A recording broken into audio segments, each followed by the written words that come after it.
Hello students, this is Raj Yadav and welcome to my YouTube channel. तो students, इससे पहले हम लोगों ने चैप्टर 3 यहाँ पर पढ़ लिया है। तो हम लोग एनसीईआरटी क्लास 7 का यहाँ पर हिस्ट्री कंप्लीट कर रहे हैं। तो इससे पहले हम लोगों ने क्लास 6 के पूरे चैप्टर रीड कर लिए हैं। अब हम क्लास 7 का यहाँ पर चौथा चैप्टर स्टार्ट करने वाले हैं। तो हमारा चौथा चैप्टर क्या है? हमारा चौथा चैप्टर है मुग़ल साम्राज्य। इससे पहले लास्ट चैप्टर में हम लोगों ने दिल्ली के बारे में पढ़ा, दिल्ली के सुल्तान। ठीक है, तो आज हम मुग़ल साम्राज्य के बारे में पढ़ेंगे। तो दिल्ली का सल्तनत काल जब समाप्त होता है, फिर उसके बाद मुग़ल साम्राज्य यहाँ पर स्टार्ट होता है। तो एक चीज़ मैं यहाँ पर आपको बता दूँ कि जैसे कि एसएसटी की ये जो क्लासेस हैं वो थोड़े लंबे हो जाते हैं, तो इनको इस तरह से पढ़ना भी ज़रूरी है ताकि यहाँ पर जितने भी मटेरियल दिए हुए हैं उनको पूरी कहानी की तरह ही पढ़ा जाए। और कहानी पढ़ने से क्या होता है कि एक एक पॉइंट एक दूसरे से रिलेट करते हैं। ठीक है, तो ये पूरे एनसीईआरटी को डिटेल से पढ़ने के बाद हम लोग एनसीईआरटी की समरी भी यहाँ पर रिवाइज़ करेंगे। रिवाइज़ के रूप में एनसीईआरटी की हर एक चैप्टर की समरी भी लेकर आएंगे। ठीक है, जिसमें इंपॉर्टेंट सेंटेंसेस को हम लोग कवर करेंगे। तो लेकिन इससे पहले इसको पूरी कहानी की तरफ भी पढ़ना बहुत ज़रूरी है। तो आइए स्टार्ट करते हैं मुग़ल साम्राज्य। मध्यकाल में किसी भी शासक के लिए भारतीय उपमहाद्वीप जैसे बड़े बड़े क्षेत्रों पर जहां लोगों एवं संस्कृतियों में इतनी अधिक विविधताएं हों, शासन कर पाना अत्यंत ही कठिन कार्य था। तो भारतीय उपमहाद्वीप में शासन कर पाना बहुत ही कठिन था, क्योंकि यहाँ बहुत सारी विविधताएं, अलग अलग तरह की संस्कृतियाँ थी। ठीक है, अपने पूर्ववर्तियों के विपरीत मुग़लों ने एक साम्राज्य की स्थापना की और वह कार्य पूरा किया जो अब तक केवल छोटी अवधियों के लिए ही संभव जान पड़ता था। तो इससे पहले छोटी छोटी अवधियों के लिए यहाँ पर शासन किया जाता था, लेकिन उन्होंने क्या किया, एक लंबी अवधि तक उन्होंने शासन किया। 16वीं सदी के उत्तरार्ध से इनको दिल्ली और आगरा से अपने राज्य का विस्तार शुरू किया इन्होंने, और 17वीं शताब्दी में लगभग संपूर्ण महाद्वीप पर अधिकार प्राप्त कर लिया। इन्होंने प्रशासन के ढांचे तथा शासन संबंधी जो विचार लागू किए वे उनके राज्य के पतन के बाद भी टिके रहे। यह एक ऐसी राजनीतिक धरोहर थी जिसके प्रभाव से महाद्वीप में उनके पश्चात आने वाले शासक अपने को अछूता न रख सके। आज भारत में प्रधानमंत्री स्वतंत्रता दिवस पर मुग़ल शासकों के निवास स्थान दिल्ली के लाल किले के प्राचीर से राष्ट्र को संबोधित करते हैं। ठीक है, तो आज जो भारत के प्रधानमंत्री स्वतंत्रता दिवस के अवसर पर जहाँ पर तिरंगा फहराते हैं और राष्ट्र को संबोधित करते हैं, वो जगह कौन सी है? वो जगह जो है क्या कहते हैं, मुग़ल शासकों के द्वारा ही बनाया गया था। ठीक है, यानी कौन सी जगह की बात की जा रही है? यहाँ पर लाल किले की बात की जा रही है। तो लाल किला मुग़ल शासकों ने ही उस समय अपने साम्राज्य विस्तार के तहत उन्होंने बनवाया था। तो यहाँ पर ये देख सकते हैं आप, यहाँ पर लाल किला का ये चित्र यहाँ पर दिया गया है। ठीक है, अब है मुग़ल कौन थे। अब मुग़ल कौन थे, मुग़लों के बारे में यहाँ पर पढ़ते हैं कि मुग़ल दो महान शासक वंशों के वंशज थे। दो महान शासक वंश जो थे उनके वंशज थे मुग़ल। माता की ओर से वे मंगोल शासक चंगेज़ खान, ठीक है, चंगेज़ खान का नाम आप लोगों ने सुना होगा। तो माता की ओर से वे चंगेज़ खान, जो कि चीन और मध्य एशिया के कुछ भागों पर राज करता था, उसके उत्तराधिकारी थे। ठीक है, और पिता की ओर से वे ईरान, इराक एवं वर्तमान तुर्की के शासक तैमूरलंग, तैमूरलंग का नाम आप लोगों ने सुना होगा, जो कि ईरान, इराक एवं वर्तमान तुर्की के शासक थे, जिसकी मृत्यु 1404 में हुई, उसके वंशज थे। परंतु मुग़ल अपने को मुग़ल या मंगोल कहलवाना पसंद नहीं करते थे। वे अपने आप को मंगोल कहलवाना पसंद नहीं करते थे। ऐसा इसलिए था क्योंकि चंगेज़ खान से जुड़ी स्मृतियाँ सैकड़ों व्यक्तियों के नरसंहार से संबंधित थी। जो चंगेज़ खान था वो सैकड़ों व्यक्तियों का खून उसने किया था अपने विजय यात्रा के दौरान। इस वजह से मुग़ल जो है अपने आप को मंगोल कहलवाना पसंद नहीं करता था। यही स्मृतियाँ मुग़लों के प्रतियोगिताओं उज़्बेकों में भी से भी संबंधित है। दूसरी तरफ मुग़ल जो है तैमूरलंग के वंशज होने का गर्व अनुभव करते थे, यानी कि तैमूरलंग का वंशज कहलाने में उन्हें गर्व की अनुभूति होती थी। ज़्यादा इसलिए क्योंकि उनके इस महान पूर्वज ने 1398 में दिल्ली पर कब्जा कर लिया था। यानी कि तैमूरलंग ने दिल्ली पर 1398 में, ठीक है, तैमूरलंग भारत में 1398 में आया था, तो उसने दिल्ली पर कब्जा कर लिया था। इस वजह से मुग़ल जो है तैमूरलंग के वंशज कहलवाना ज़्यादा पसंद करते थे। अब है तैमूर, उसके उत्तराधिकारी और मुग़ल सम्राटों का एक लघु चित्र। मध्य में है तैमूर। ठीक है, यहाँ एक लघु चित्र दिया गया है। मध्य में तैमूर है, उसके दाहिनी और उसका पुत्र मीरन शाह, जो प्रथम मुग़ल सम्राट बाबर का लकड़दादा था। और उसके बाद अबू सैद बाबर का दादा, तैमूर की बाई और सुल्तान मोहम्मद मिर्ज़ा बाबर के परदादा, और उमर शेख यानी कि बाबर के पिता हैं। तैमूर की दाहिनी ओर तीसरे, चौथे और पाँचवें व्यक्ति मुग़ल सम्राट बाबर, अकबर और शाहजहाँ हैं, और उनकी दाईं ओर उसी क्रम में हुमायूं, जहांगीर और औरंगजेब है। यानी कि यहाँ पर मुग़ल सत्ता के सभी वारिसों को यहाँ पर एक साथ दिखाया गया है। तो ये काल्पनिक चित्र है, ठीक है, ये ओरिजिनल वो पेंटिंग या फिर कोई चित्र नहीं है, ये काल्पनिक चित्र है जिसमें मुग़ल साम्राज्य के सभी पीढ़ियों को एक साथ दिखाया गया है। उनके दादा परदादा, जहांगीर, अकबर, बाबर सभी को एक साथ यहाँ पर दिखाया गया है। अब है उन्होंने अपनी वंशावली का प्रदर्शन चित्र बनवाकर किया। प्रत्येक मुग़ल शासक ने तैमूर के साथ अपना चित्र बनवाया, जो तैमूर और मुग़लों की समूह में तस्वीर प्रस्तुत करता है। अब है मुग़ल सैन्य अभियान। प्रथम मुग़ल शासक बाबर जिसने 1526 से 1530 तक शासन किया, जब 1494 में फरगाना राज्य का उत्तराधिकार प्राप्त किया तो उसकी उम्र केवल 12 वर्ष की थी। किसकी? बाबर की। मंगोलों की दूसरी शाखा उज्बेकों के आक्रमण के कारण उसे अपनी पैतृक गद्दी छोड़नी पड़ी। अनेक वर्षों तक भटकने के बाद उसने 1504 ईस्वी में काबुल पर कब्जा कर लिया। उसने 1526 में दिल्ली के सुल्तान इब्राहिम लोदी को पानीपत में हराया और दिल्ली और आगरा को अपने कब्जे में कर लिया। तो पानीपत की युद्ध में उसने किसे हराया था? इब्राहिम लोदी को हराया था, ठीक है। तो आप अपना नोट्स बनाते चलिएगा, इसको पॉइंट बाय पॉइंट उसमें नोट करते चलिएगा। तो बाबर ने इब्राहिम लोदी को पानीपत के युद्ध में हराया था, ठीक है। तालिका 1 में मुग़लों के प्रमुख सैन्य अभियानों को दिखाया गया है। इससे ध्यान से पढ़िए। क्या आप इस लंबे घटनाक्रम में कोई पुनरावृत्ति ढूंढ सकते हैं? उदाहरण के लिए आप यह गौर करेंगे कि अफ़गान मुग़ल सत्ता के लिए तात्कालिक खतरा थे। अफ़गान मुग़ल सत्ता के लिए तात्कालिक खतरा थे। मुग़लों और अहोम, सिखों एवं मेवाड़ और मारवाड़ के संबंधों पर भी गौर करें। सफ़ाविद ईरान से अकबर और हुमायूं के संबंध में क्या अंतर था? क्या औरंगजेब के शासनकाल में गोलकुंडा और बीजापुर के अधिग्रहण से दक्कन में युद्ध का अंत हो पाया? ठीक है। तो यहाँ पर कुछ चित्र दिए गए हैं मुग़ल फ़ौज अभियान। ये चित्र नंबर 3 जो है मुग़ल फ़ौज अभियान का दिया गया है। और उसके बाद वाले चित्र में यहाँ पे चित्र 4 दिया गया है। 16वीं शताब्दी के युद्धों में तोप और गोलीबारी का पहली बार इस्तेमाल हुआ था। बाबर ने इनका पानीपत की पहली लड़ाई में प्रभावी ढंग से प्रयोग किया। यानी कि ये जो गोलीबारी, तोप द्वारा जो गोलीबारी है उसका प्रयोग सबसे पहले बाबर ने किया था, ठीक है, पानीपत के युद्ध में। अब है तालिका 1। अब यहाँ पर जिस तालिका के बारे में यहाँ पर बात की गई है उस तालिका को देखते हैं। तालिका 1 मुग़ल सम्राट, प्रमुख अभियान और घटनाएं। बाबर 1526 से 1530। अब बाबर की बात करते हैं यहाँ पर। 1526 में पानीपत के मैदान में इब्राहिम लोदी एवं उसके अफ़गान समर्थकों को हराया।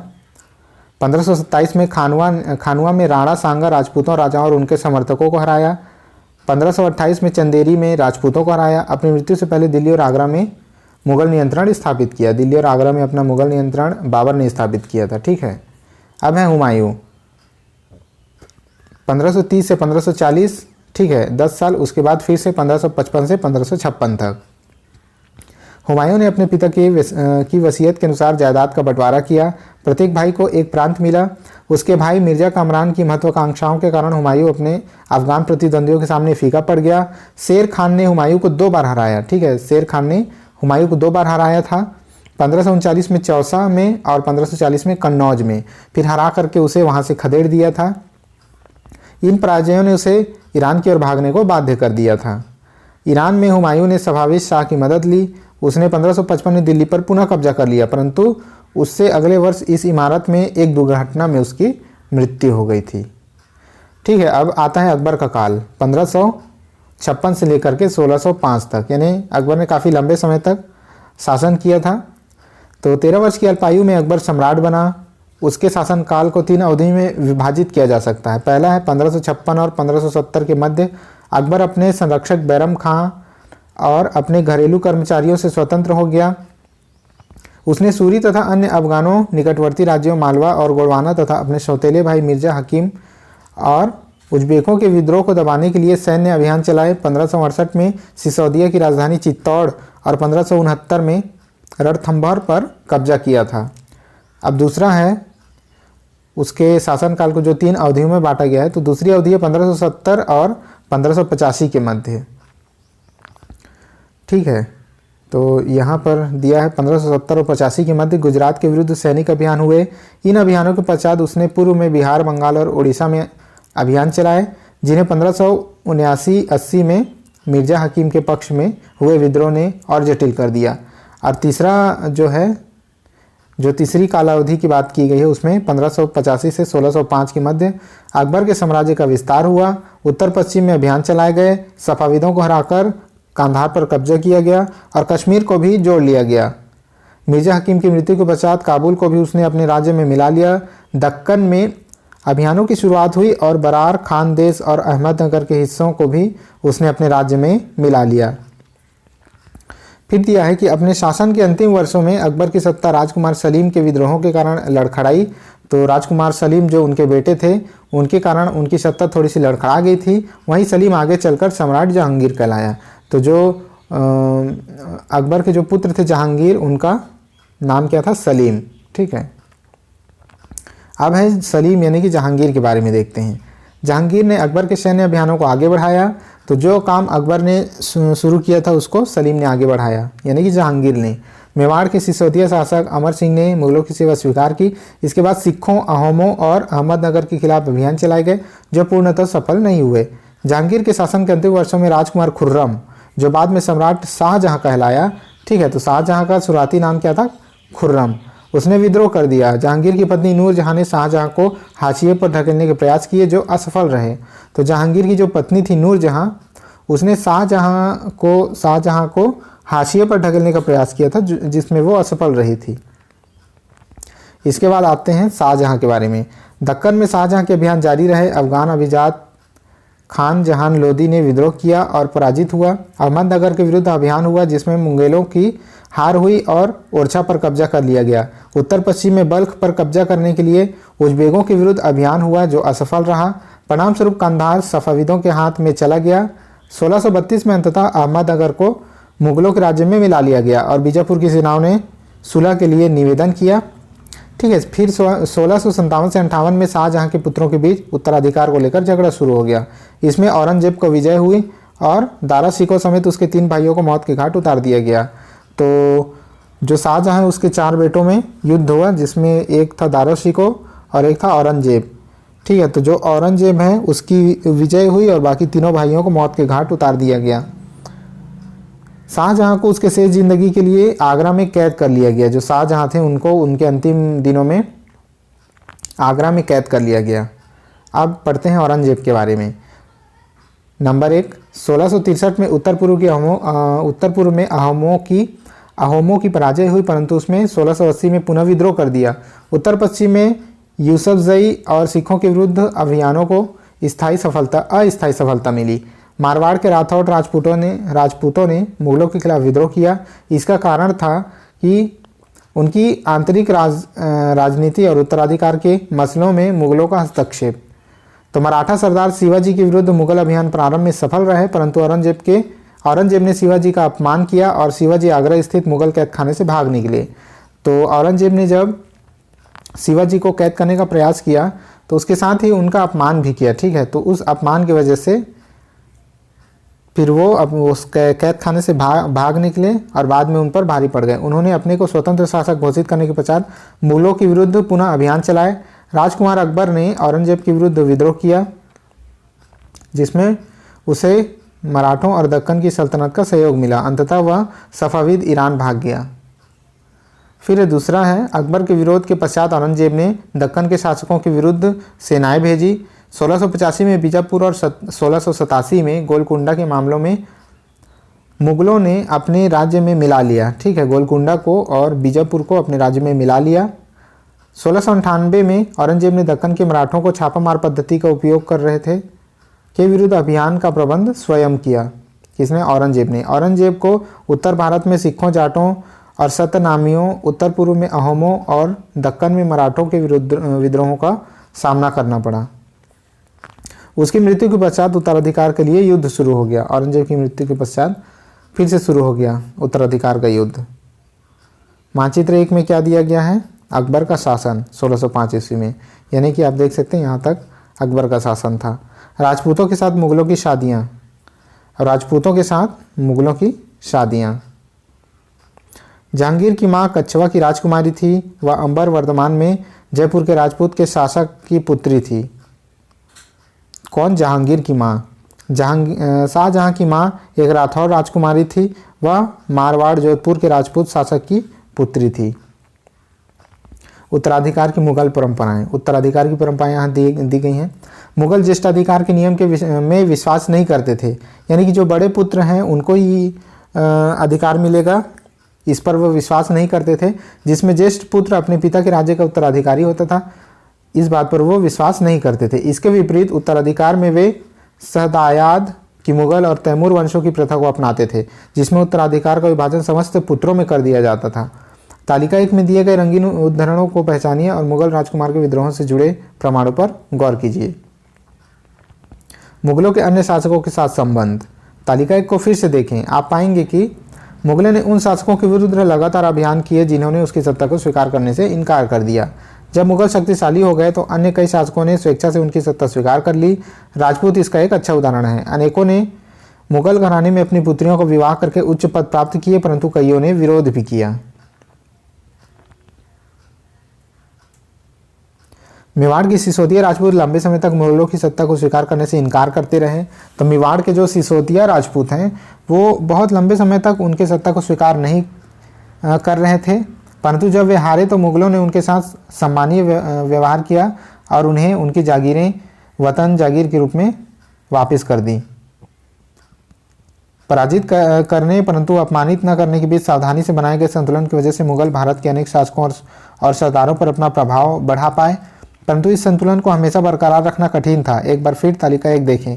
गौर करें कि जब शिवाजी मुगल सत्ता स्वीकार करने आए, ठीक है, तो औरंगजेब ने उनका अपमान कर दिया। तो औरंगजेब ने शिवाजी का अपमान कर दिया था। अब इसका क्या परिणाम हुआ? तो इसके परिणाम अच्छे नहीं हुए थे मुगलों के लिए। मनसबदार और जागीरदार, ठीक है, तो ये क्या व्यवस्था है? मनसबदार और जागीरदार ये एक व्यवस्था प्रथा है। जैसे जैसे साम्राज्य में विभिन्न क्षेत्र सम्मिलित हुए वैसे वैसे मुगलों ने तरह तरह के सामाजिक समूह के सदस्यों को प्रशासन में नियुक्त करना आरंभ किया। शुरू में ज़्यादातर सरदार तुरानी थे, लेकिन अब इसमें छोटे समूह के साथ साथ उन्होंने शासक वर्ग में ईरानियों, भारतीय मुसलमानों, अफगानों, राजपूतों, मराठों और अन्य समूहों को भी सम्मिलित किया। मुगल की सेवा में आने वाले नौकरशाह मनसबदार कहलाए। तो मनसबदार कौन थे? मुगलों की सेवा में जो भी आए वो मनसबदार कहलाए, जो नौकरशाह थे वो। मनसबदार शब्द का प्रयोग ऐसे व्यक्तियों के लिए होता था जिन्हें कोई मनसब यानी कोई सरकारी हैसियत अथवा पद मिलता था। तो जिन्हें भी सरकारी पद मिलता था उनको मनसबदार कहा जाता था। यह मुगलों द्वारा चलाई गई श्रेणी व्यवस्था थी, जिसके जरिए पद, वेतन एवं सैन्य उत्तरदायित्व निर्धारित किए जाते थे। पद और वेतन का निर्धारण जात की संख्या पर निर्भर था। जात की संख्या जितनी अधिक होती थी, दरबार में अभिजात की प्रतिष्ठा उतनी ही बढ़ जाती थी और उसका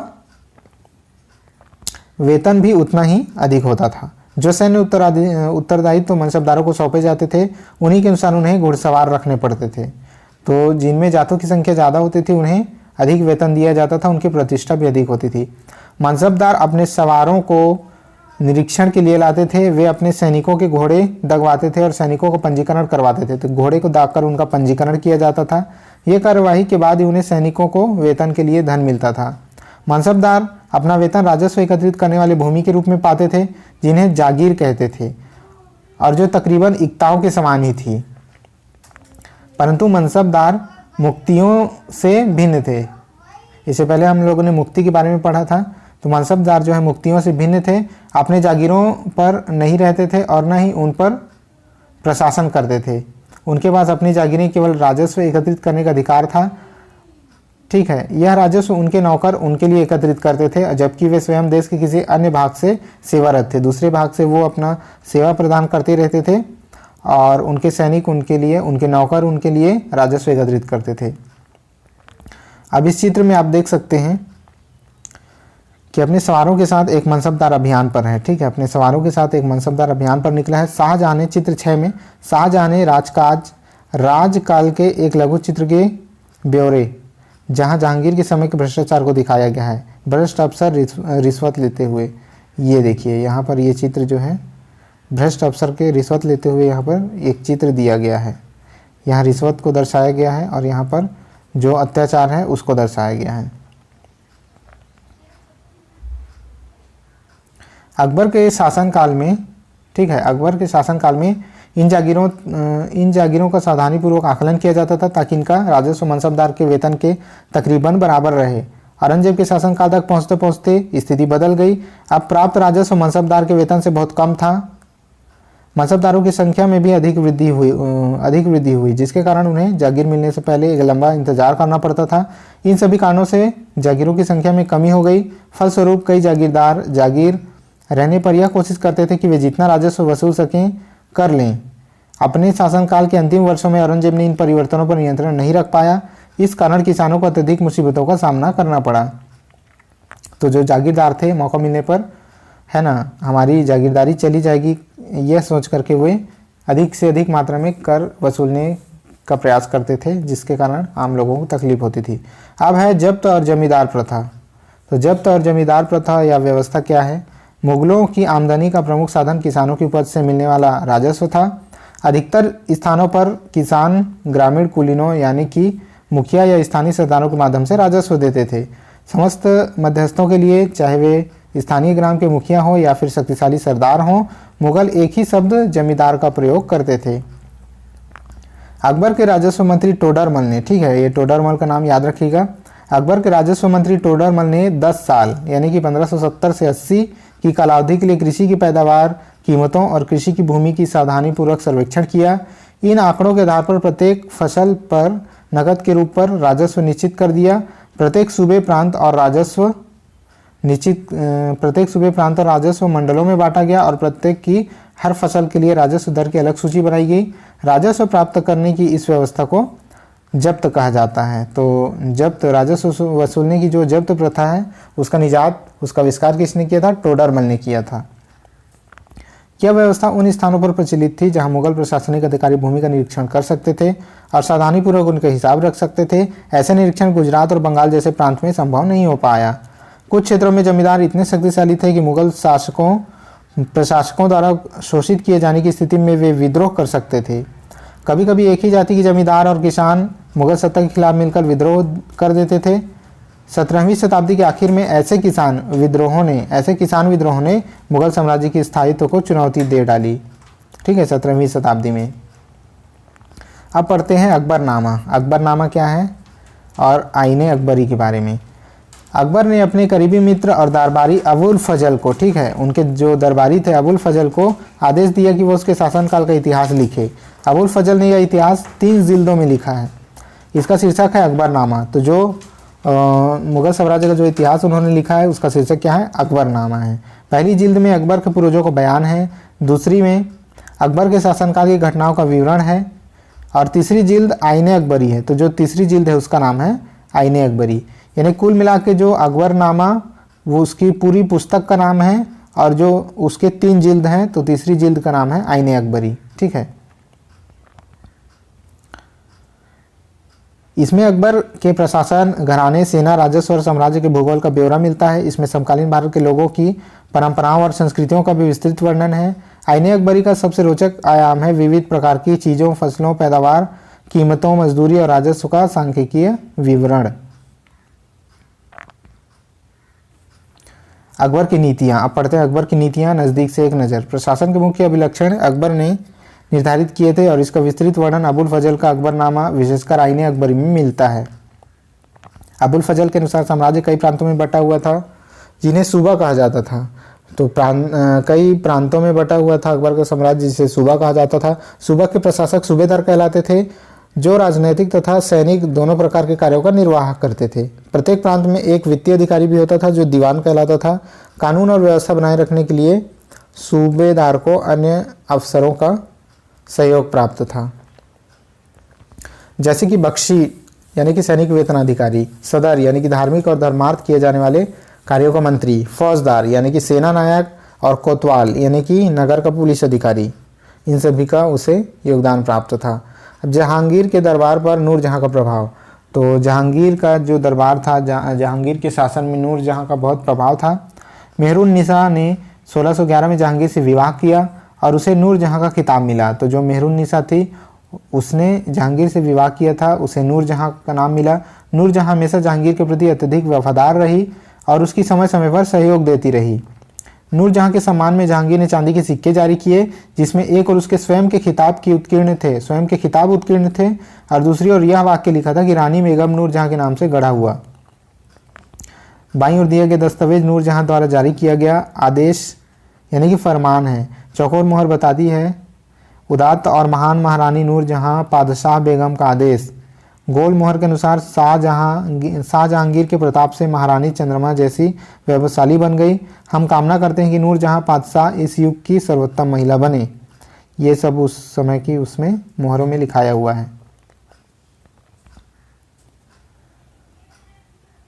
अब है अकबर के अकबर के अभिजात बड़ी सेनाओं का संचालन करते थे और बड़ी मात्रा में वे राजस्व खर्च कर सकते थे। जब वे वफादार रहे, साम्राज्य का कार्य सफलतापूर्वक चलता रहा, परंतु 17वीं शताब्दी के अंत तक कई अभिजातों ने अपने स्वतंत्र ताने बाने बुन लिए थे।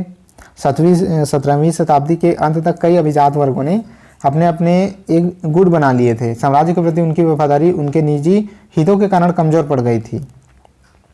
1570 में अकबर जब फतेहपुर सीकरी में था तो उसने उलेमा, ब्राह्मणों, जेसुइट पादरियों जो रोमन कैथोलिक थे और जरदुश्त धर्म के अनुयायियों के साथ धर्म के मामलों पर चर्चा शुरू की। किसने? अकबर ने, जब वह फतेहपुर सीकरी में था। ये चर्चाएं इबादत खाना में हुई। अकबर की रुचि विभिन्न व्यक्तियों के धर्मों और रीति रिवाजों में भी था। इस विचार विमर्श से अकबर की समझ बनी कि जो विद्वान धार्मिक रीति और मतान्धता पर बल देते हैं वे अक्सर कट्टर होते हैं। उनकी शिक्षाएं प्रजा के बीच विभाजन और असामंजस्य पैदा करती हैं। ये अनुभव अकबर को सुलह कुल या सर्वत्र शांति के विचार की ओर ले गए। सहिष्णुता की यह धारणा विभिन्न धर्मों के अनुयायियों में अंतर नहीं करती थी। फिर अपितु इसका केंद्र बिंदु थी। नीति शास्त्र की एक व्याख्या जो सर्वत्र लागू की जा सकती थी और जिसमें केवल सच्चाई, न्याय और शांति पर बल था। अबुल फजल ने सुलह कुल के इस विचार पर आधारित शासन दृष्टि बनाने में अकबर की मदद की। शासन के सिद्धांत को जहांगीर और शाहजहां ने भी अपनाया। तो सुलह कुल क्या था, जिसके बारे में हम लोगों ने अभी ऊपर में पढ़ा कि अकबर की सुलह कुल की नीति का उसके पुत्र जहांगीर ने इस प्रकार वर्णन किया है। जहांगीर ने सुलह कुल का वर्णन किया है कि ईश्वरीय अनुकंपा के विस्तृत आंचल में सभी वर्गों और सभी धर्मों के अनुयायियों की एक जगह है। इसलिए उनके विशाल साम्राज्य में, जिसकी चारों ओर की सीमाएं केवल समुद्र से ही निर्धारित होती थी, विरोधी धर्मों के अनुयायियों और तरह तरह के अच्छे बुरे विचारों के लिए जगह थी। यहाँ असहिष्णुता का मार्ग बंद था। यहाँ सुन्नी और शिया एक ही मस्जिद में इकट्ठा होते थे और ईसाई और यहूदी एक ही गिरजे में प्रार्थना करते थे। उसने सुसंगत तरीके से सार्विक शांति यानी कि सुलह कुल के सिद्धांत का पालन किया। यहाँ पर एक और इम्पोर्टेंट पॉइंट है, इसको पढ़ सकते हैं कि अकबर ने कई संस्कृत ग्रंथों के फारसी में अनुवाद कार्य को संपन्न कराया। अकबर ने इसके उद्देश्य हेतु उन्होंने फतेहपुर सीकरी में एक मकतब खाना यानी कि अनुवाद ब्यूरो की स्थापना भी की थी। महाभारत, रामायण, लीलावती और योग वशिष्ठ जैसे कुछ उल्लेखनीय संस्कृत ग्रंथ को अनुवाद कार्य के लिए चुना गया। रज़्मनामा जो महाभारत का फारसी अनुवाद है में महाभारत की घटनाओं का विस्तृत चित्रांकन है। ठीक है, तो महाभारत का जो फारसी अनुवाद है उसका क्या नाम है? रज़्मनामा। अब है 17वीं शताब्दी में और उसके पश्चात मुगल साम्राज्य। तो 17वीं शताब्दी या फिर उसके बाद के मुगल साम्राज्य की बात यहाँ पर बताई गई है। मुगल साम्राज्य की प्रशासनिक और सैनिक कुशलता के फलस्वरूप आर्थिक और वाणिज्यिक समृद्धि में वृद्धि हुई। विदेशी यात्रियों ने इसे वैसा धनी देश बताया जैसे कि किसी कहानियों में वर्णित होता रहा है, परंतु यही यात्री इस प्रचुरता के साथ मिलने वाली दरिद्रता को देखकर विस्मत रह गए। ठीक है, तो जितना धनी देश था भारत उस समय, जितना समृद्ध देश था, उतनी ही गरीबी भी यहाँ थी। जितने लोग अमीर थे उतने लोग यहाँ गरीब भी थे। सामाजिक असमानताएं साफ दिखाई पड़ती थी। शाहजहां के शासनकाल के 20वें वर्ष के दस्तावेजों से हमें पता चलता है कि ऐसे मनसबदार जिनको उच्चतम पद प्राप्त था कुल 8000 में से 445 ही थे। कुल मनसबदारों की एक छोटी सी संख्या यानी कि 5.6% को ही साम्राज्य के अनुमानित राजस्व का 61.5% स्वयं उनके व उनके सवारों के वेतन के रूप में दिया जाता था।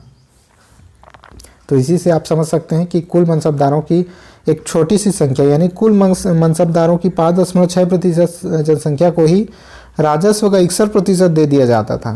तो कितनी असमानता थी आप यहाँ पर देख सकते हैं। अब है मुगल सम्राट और उनके मनसबदार अपनी आय का बहुत बड़ा भाग वेतन और वस्तुओं पर लगा देते थे। इस खर्चे से शिल्पकारों और किसानों को लाभ होता था चूँकि वे वस्तुओं और फसल की पूर्ति करते थे, परंतु राजस्व का भार इतना था कि प्राथमिक उत्पादकों, किसान और शिल्पकारों के पास निवेश के लिए बहुत कम धन बचता था। इसमें से जो भी बहुत गरीब थे मुश्किल से ही पेट भर पाते थे। वे उत्पादन शक्ति बढ़ाने के लिए अतिरिक्त संसाधनों में औजारों और अन्य वस्तुओं में निवेश करने की बात कभी सोच नहीं सकते थे। ऐसी अर्थव्यवस्था में ज़्यादा धनी किसान, शिल्पकारों के समूह, व्यापारी और महाजन ज़्यादा लाभ उठाते थे। अब है मुगलों के कुलीन वर्ग के हाथों में बहुत धन और संसाधन थे, जिनके कारण 17वीं सदी के अंतिम वर्षों में वे अत्यधिक शक्तिशाली हो गए।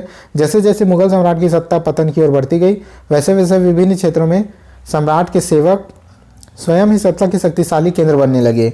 इनमें से कुछ ने नए वंश स्थापित किए और हैदराबाद एवं अवध जैसे प्रांतों में अपना नियंत्रण जमाया। यद्यपि वे दिल्ली के मुगल सम्राट को स्वामी के रूप में मान्यता देते रहे, तथापि 18वीं शताब्दी तक साम्राज्य के कई प्रांत अपनी स्वतंत्र राजनीतिक पहचान बना चुके थे। इसके बारे में हम 10वें अध्याय में विस्तार से पढ़ेंगे।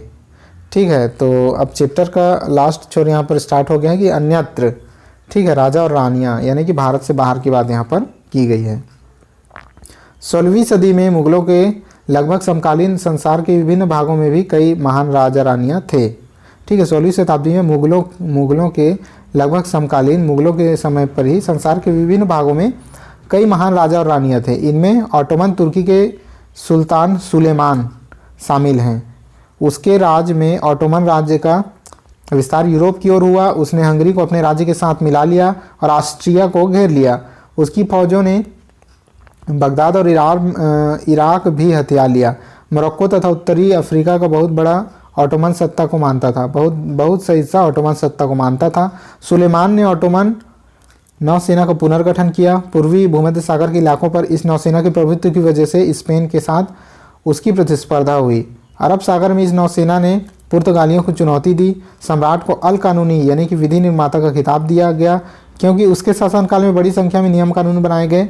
इस नियम का लक्ष्य यह था कि बढ़ते हुए साम्राज्य के विभिन्न क्षेत्रों को ध्यान में रखते हुए प्रशासनिक तरीकों का मानकीकरण हो, ताकि किसानों को बेगार और भारी करों से बचाया जा सके। आगे चलकर 17वीं शताब्दी में ऑटोमन क्षेत्रों को जब सार्वजनिक व्यवस्था का पतन हुआ, तो सुलेमान कानूनी के काल को आदर्श शासनकाल के रूप में याद किया जाने लगा। अकबर के अन्य समकालीन शासकों के बारे में पता लगाएं। ठीक है, तो ये आपके लिए काम है। तो यहाँ पर हमारा ये चैप्टर समाप्त होता है। यहाँ पर कुछ बीज शब्द दिए होंगे, उनको एक बार एक नज़र उन पर डाल लेते हैं। मुगल, मनसब, जागीरदार, जात, सवार, सुलह, कुल, ज्येष्ठाधिकार, सहदायात, जब्त और जमींदार, इन सब टर्म्स को जो है आप एक बार और अच्छे से किताब को देखकर और एक बार अच्छे से आप लोग पढ़ेंगे। इनसे भी कई प्रश्न कभी कभी बन जाते हैं। तो यहाँ पर हमारा चैप्टर 4 यहाँ पर समाप्त होता है। ठीक है, अगले चैप्टर में हम लोग चैप्टर 5 पढ़ेंगे। तो यहाँ मुगल साम्राज्य के बारे में डिटेल से चर्चा की गई है। इस वीडियो को 2-3 बार आराम से देखिएगा, या फिर अगर आप लोगों के पास PDF होगा या फिर बुक होगा तो उस बुक को 2-3 बार बहुत अच्छे से आप लोग पढ़िएगा। ठीक है, तब इसके इम्पोर्टेंट पॉइंट आपके दिमाग में रट जाएंगे बिल्कुल। और इसमें जो भी परीक्षा में जो भी कुछ पूछा जाएगा तो आप बिल्कुल अच्छे से हल कर पाएंगे। तो ठीक है, अगर सेशन पसंद आया होगा तो इसे एक लाइक ज़रूर कर दीजिएगा और साथ ही अपने दोस्तों के साथ इसे शेयर भी कर दीजिएगा।